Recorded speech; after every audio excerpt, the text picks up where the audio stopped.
आज जेटी पर हम बैठे हैं और समंदर अपनी मौज मस्ती के साथ हाई टाइड की तरफ बढ़ रहा है।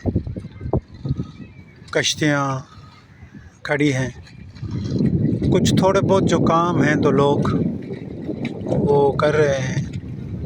कहीं पे उनकी रिपेयरिंग का काम है, कहीं पे जो है वो और चीज़ों का जो उनमें लगाना ज़रूरी है वो कर रहे हैं। तो वक्त जो है वो आगे बढ़ रहा है। ये है हमारा माहौल।